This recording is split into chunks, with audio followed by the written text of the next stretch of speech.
Dr. Ricky Siegel is a certified sex therapist, educator, and supervisor, and his brother Larry Siegel is a clinical sexologist and certified sexuality educator. The Siegel brothers are here to answer all your questions about sex and sexuality, but we're unsure who to ask, including questions you didn't even know you had. They will also welcome guests from around the globe to talk about a wide variety of topics and issues within the fascinating world of sexuality. Thank you for joining us, and welcome to Sex Talk. Good evening, and thank you for joining us for Sex Talk with the Siegel Brothers. My name is Ricky Siegel. I'm a certified sex therapist. And I'm Larry Siegel, a clinical sexologist and certified sexuality educator. And my super cool, awesome big brother. Good to see you again. Same here, always, even though it's all the time. Yes, we've seen a lot of each other this week. Yes. It was good. Yes, always good. Good to share a professional field with a family member and my best friend and first mentor. I honestly, truly cannot think flukes of anything that I could imagine being better than doing all this stuff with you. Seriously, I mean, our relationship, our whole life has just been awesome. Yeah. And kudos and shout out to dear Rachel Needle, my partner in Modern Sex Therapy Institutes, where we train therapists and medical and mental health professionals to be sex therapists themselves or sexuality counselors. You're now certified to train sexuality educators to supervise them toward their supervision. Yes, and you for therapists as well. I'm a certified educator supervisor. You're a certified therapist supervisor. So it's quite got them coming and going. And you know Rachel, what, since Mostly she's coming. 13? Yes. We'll get more people coming than going. So we're on the radio in South Florida on 95.3 FM and 1470 AM. Is anyone still listening to AM radio? I don't know. Can you, with all that kind of high-pitched feedback that always comes along with it? And we're live streaming on Facebook. So if you're watching on Facebook, hello. Howdy, welcome. Thank you for joining us. And please feel free to hit the likes and shares liberally and let your friends know that at least once a week we should have sex talk. Yes, absolutely. More often, but at least once a week. At the very least, if we make a point of it. We're here every Monday night. Sometimes we have guests from all over the country. Sometimes we have guests in the studio with us. Sometimes it's just we two dudes. Sometimes it's just one of us. So, talking about sex. Again, any combination. Tune in any given week. You never know. See what you did there? It's funny because it's punny. It's very good. So many levels, so many layers. So, being the time of year that it is, we thought tonight would be a perfect time for our back-to-school special. Yes, indeed. I wish we had special theme music for that, too. But I think these days, a sex talk show showing kids back to school, I think that'll just trigger too many people. Yeah. So, for high school students, for college students, for parents, this is the time, the end of summer, when conversations need to happen, especially those folks who may be sending their 18-year-olds off to college, sometimes for the first time being on their own. That's really it. Cutting the umbilical cord, so to speak. Yeah. Again, we talk about, certainly what kids do when they're still living at home, all through their adolescence, but there really is something that is a game changer when they go away from home for the very first time. Yeah. And how many I remember talking to people. Did we see crash and burn? So many. The first 2 months of the first semester of freshman year. So many. Let's start off with probably the most important lesson. All right? Again, this idea of being away and being on your own and not having anybody to be accountable to. Right. We are always accountable. We are accountable to ourselves. We're accountable to our partners. We always have to be accountable to responsibility, to good health, to good decision making. And the ones that crash and burn are the ones that it's just like, they walk out that door and think that, again, all bets are off. No rules apply. Anything goes. Yeah, college is going to be like Animal House. And, too many 13th graders on campuses all over the country. Absolutely. Where they're missing that idea that, hey, Yeah, fun, sure, but you're Yep. in college now. Yep. And one of the things that people talk about, and especially for college freshmen, is that freshman 15, right? Especially if they eat in the dining hall. Yeah. Chances are they're going to gain some weight. But what I've never heard anybody talking about, especially in preparation, I hear people talk about, the nutritional stuff, and it's Right. important and good, but who talks about sexual health? Who talks about the number of sexually transmitted infections that college freshmen in particular get, but Sure. college students in general? Who talks about the rates of sexual assault and just out and out rape? Why Something like isn't 11% of college women? Why isn't there a basket in every dorm room at the beginning of every semester, and That's right. for all the incoming students to have at their disposal, should they choose to use them or give them to their friends? Condoms, Absolutely. lubes, Every contraceptive residence methods. hall advisor, every Needs to be RA, every trained. dorm They monitor, should have a mandatory sexual health training if you want to be an RA. and at least have condoms. Yeah. Every dorm should have a supply. Right? There should be a hotline for a health clinic. There should be resources available. There should never be a question related to sexual health of who do I call? Right. Where do I go? Yeah. Right? So again, it's just one of those other, we always have to bring it back down to pointing out how people are doing a really crappy job at this stuff. But we Yeah. are still doing a really crappy job at this stuff. And they're so rare, even, when you're their faculty advisor, right? The Sexual Health Club at Palm Beach State College. For one that's really trying to shake off the old 13th grade reputation, they're one of the few that has an active student. I Well, wouldn't some I more wouldn't put active too than much in the others. word active, Yeah, but yeah. that's a problem. But hopefully we'll see. FAU's got a good group. They probably spend most of their time there anyway. But there's a sexual health center, a Yep. clinic, therapists, FAU, which you started with the Sharks program, right? Well, I didn't start that, but definitely brought it to another level. Brought the counseling piece to it. Mm-hmm. Right, they have a big center now up. Yep. It's really beautiful. And Palm Beach State College students, a lot of you don't know, but you have all access to the FAU Health Center as well. So use it. So, again, student health in general Yeah. is just not really big.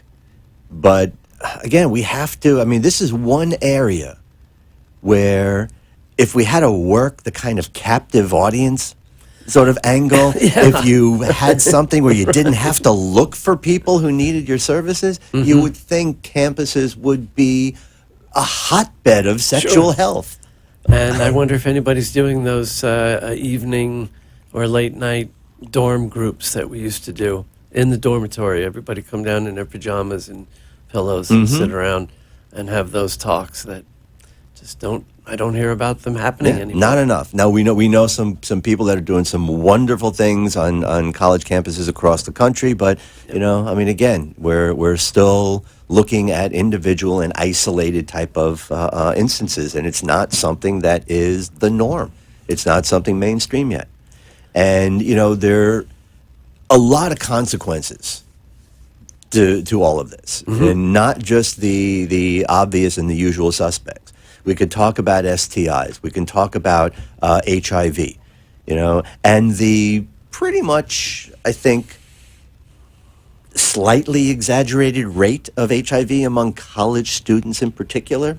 How do you mean? Right? Well, something like 1 in 250 What college students with why HIV. is that exaggerated? Right? Well, when you look at population, that's a little bit higher. Oh, Than I the see, population I at see. large. I thought you meant the statistic was being exaggerated for some No, reason. no. No, And slightly again, when people talk disproportionate about because of the Right. lifestyle. That's the word I was looking right? for. Exactly. Yeah, And the because drug people who's still having more sex higher than Right. kids away from home for the Right. first time. And if you ask most people what in drug college, is most closely associated with HIV, what would they say? most people would say anything you could shoot intravenously. Right. When in fact, alcohol is Absolutely. probably Alcohol is number one. Yeah, and even the drug and alcohol treatment industry, which still insists on calling it drug and alcohol, Right. right? Right. You remember how many years I've had doors slammed in my face? The only time HIV and AIDS risk comes up is if someone was sharing needles or if someone was prostituting themselves for crack. Right. But And nobody ever talked about how many beers is one too many Yeah. to impair one's ability to be safe. Right. Or you get those kids that, did you use condoms? Oh, yeah, sure. We blew them up and That's drew right. smiley faces on them. And wore them on our head and and then did all had kinds sex of stuff. Right. raw. Right. Yeah. And that's really the risk factor. All this Part of it's that- not in the brochure. It's right, because even, I had this conversation this afternoon in a supervision, as a matter of fact. Forget about the decades of the great culture wars, the sex ed debates, the abstinence only till marriage versus the comprehensive sex ed. Even the good guys, right? Even our team, even the ones that are, medically accurate, sane, rational about adolescent sexuality. But still just and throwing think- condoms at it? Well, but not just that. They're still as pleasure phobic as anyone else. Yes. It's still focused on consequences Right. of poor sexual health. So, yes, here's condoms. Condoms for everybody. I'm wearing one right now. You should have them, everybody, right? But where's the context? That's it. Right? That's it. Again, we talk about, academically, knowledge, attitude, and behavior. Yeah. Knowledge is easy. Behavior is tough, but it's attitude. Attitude is That's the what bridge. makes it. Right. You will not. That's where it's a completely made up word, but it's everybody's favorite in our profession, right? Especially educators. Psychoeducation. Yeah. And everybody knows what it means because it's a class or a lecture, but it's not just imparting information like history of Western civilization. It's information that's supposed to move behavior change, Right. to motivate behavior change, right? Now, STD education classically has been just big, giant, full-screen Zoom close-ups of the nastiest, funkiest, diseased Here's a syphilitic genitals. penis. Enjoy. Right. And say, don't have sex or these will be yours. Right. Right. And then that's the end of it. Right. Nobody's talking about communicating about STDs. And right there, let me stop you right at that point, because that really is the linchpin to all of this. Yeah. There's no sense of communicating about really anything. And one of the other casualties I was alluding to before, again, other than the obvious of unintended pregnancy and STIs, and again, just like people like to separate drugs and alcohol, they also like to separate HIV and STIs. Right. It's just one big thing. Yeah. But when we got to talk about, especially in light of what's been happening in the last 2 years, consent. Yeah. And how do you negotiate consent for sexual activity, play, relationship? Yeah. You know, it's We one have of to those. Look stay at on again. that for a long time. Consent really needs do. to be the new buzzword, like mindfulness was for the last 20 years. Right. People need to be talking about consent and the hundreds of things under that banner. Exactly. And just like we have to broaden our view of sexual health as not just being lack of disease, Right, or lack of unintended pregnancy, consequences, right. we It's have to look at attitudinal consent. change. Right? Consent is not lack of refusal. Right. You know, That's which a- for suits that's for a really too good way many of putting people, it. Yeah. that's not what it's about. Well, you didn't say no. Exactly. Yeah, wrong. Exactly.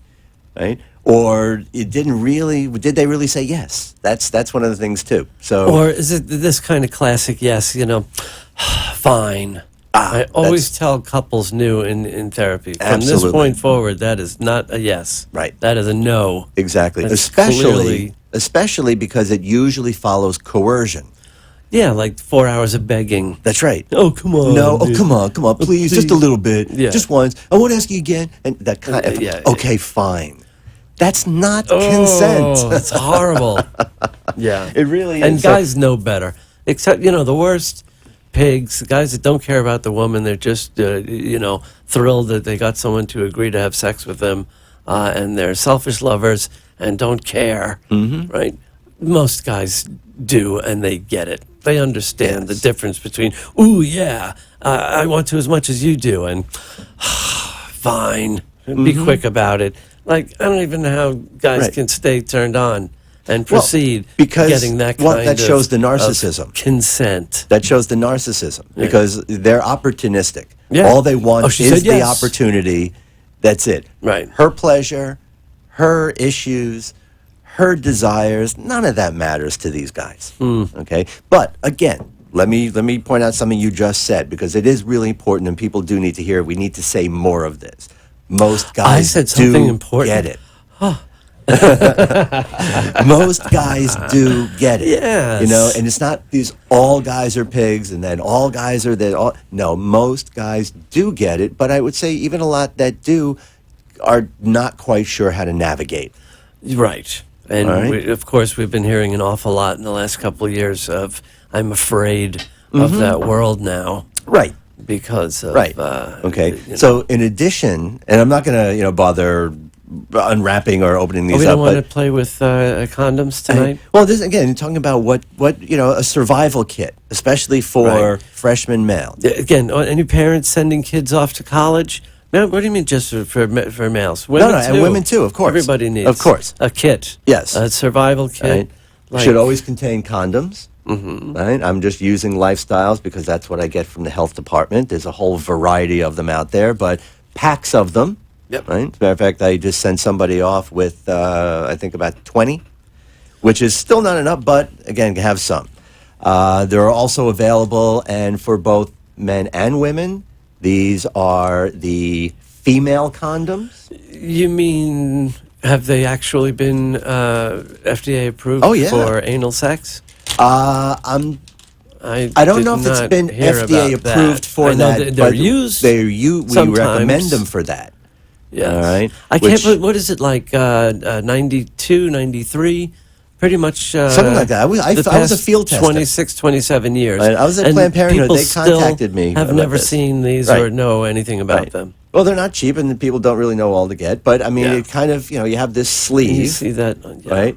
This goes into the vagina or the anus, but it's designed for the vagina, kind of like a thin. It's a like- diaphragm. It inserts, goes in yeah. front of the cervix, in the back of the vagina, and the vagina is covered by this sleeve. And a guy does not wear the- a male condom with this. Right. All right, it's one or the other, and again, it's another option for a lot of people. Now, again, those kind of POS guys, how often did we hear women complain that, guys push these condoms aside. Right, go in on the side of them. And go in Right. next Well, to the condom. And this You is gotta also why being you gotta present, be a son of a bitch. why being present is very important. Yeah, but it's so And switching predatory. Well, but how about the guys that just pull off their manipulative condom? Yeah. Yeah. So, it smells minty fresh. Spearminty. Yes, and this is for a lot of people the elusive dental dam. Yes. For oral sex on a woman, putting this over the vulva. Which on the radio in front of, Spearmint. on the TV in front of a camera you do Well, that? I like that sound. All right, so these are all things that What are would available. Mom These think? are all things that college students I should have saw- and have access to. One of these, cutesy ideas. I'm sorry I didn't bring a sample for show and tell. I didn't know. You didn't give me a heads up. But, what are they called? Lore for oral. It's a panty Oh, yeah, made out of dental The dam dental material. dams, yeah. Either a little bikini style or more of a full, underwear. And it's got an elastic waistband.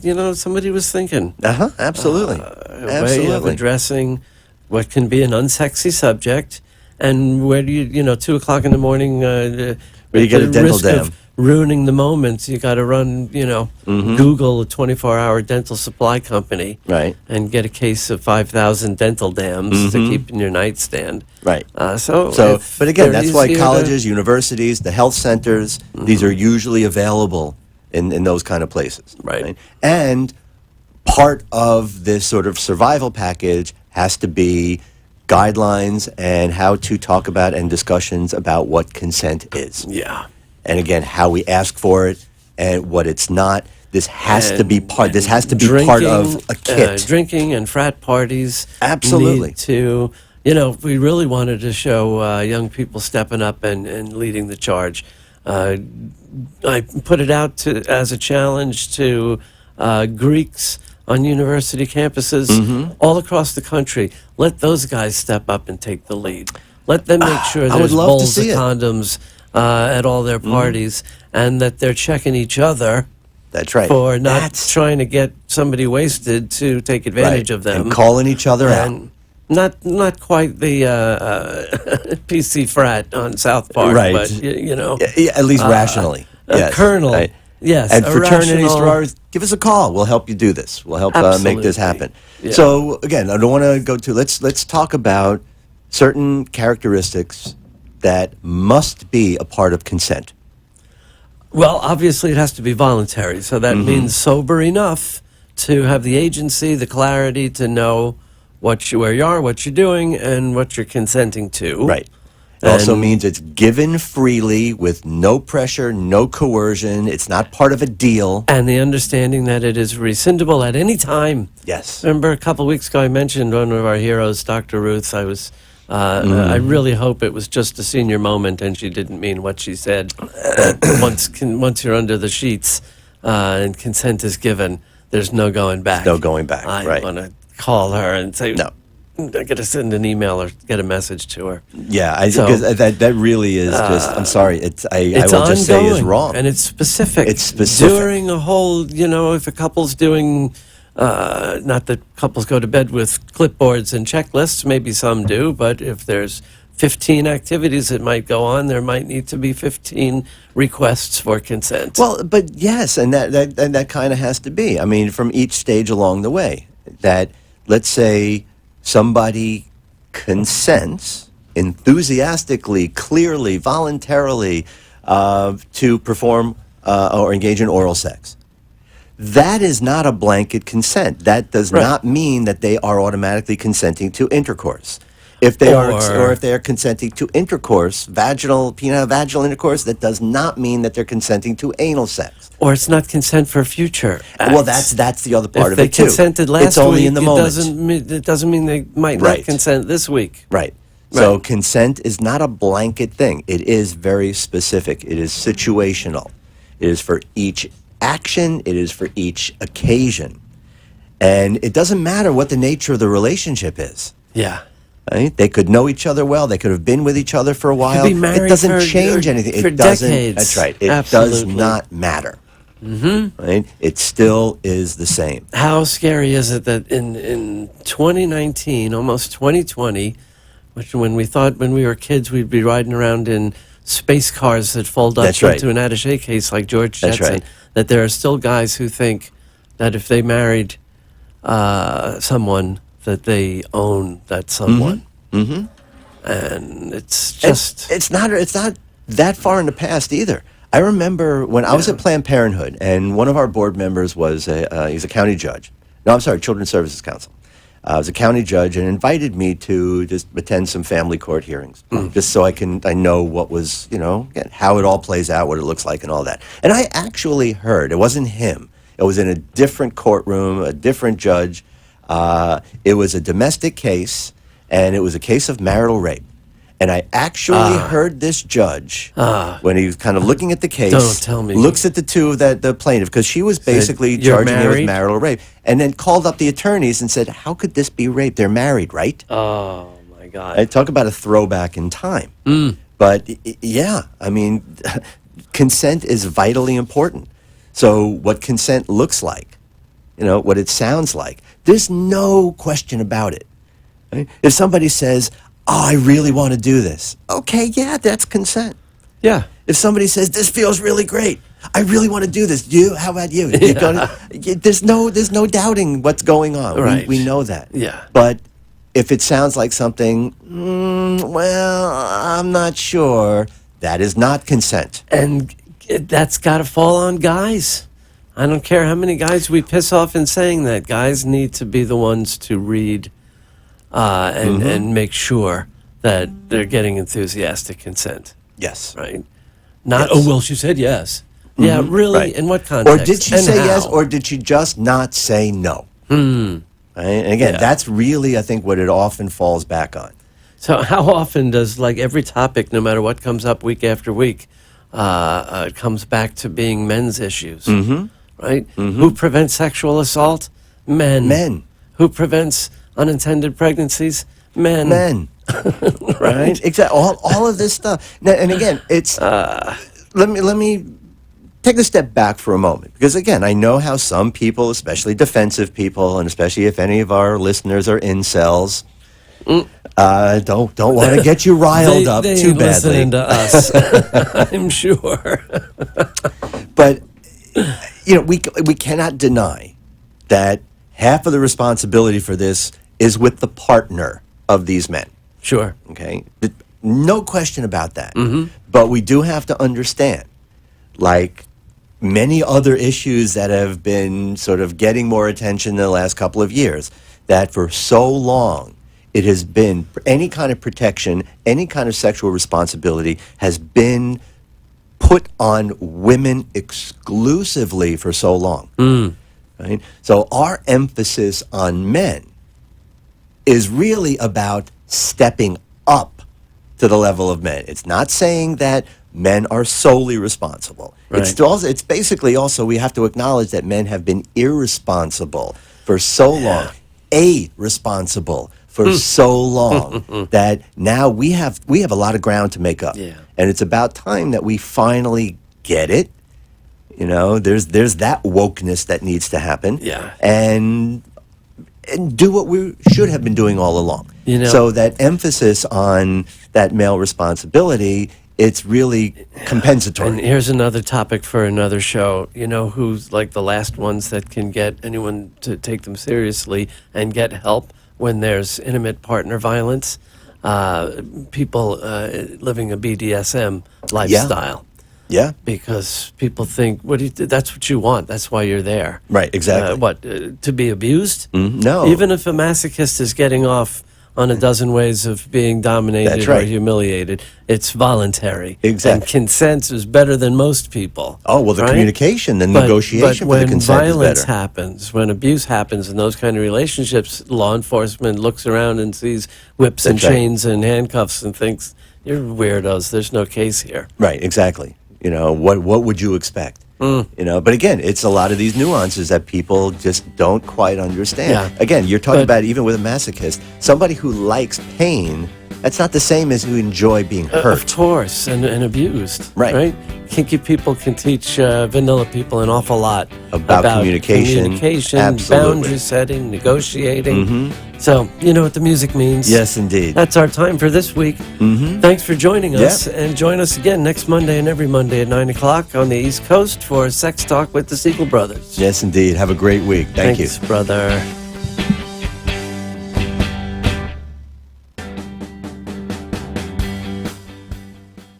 You've been listening to Sex Talk with the Siegel Brothers. Join us every Monday night at 9 p.m. on WNN, 1470 AM and 95.3 FM. Or watch live streaming video at AMP2 TV Productions on Facebook, or look for the shows on YouTube. Thanks for tuning in, and we hope you'll join us again next week. The opinions expressed on the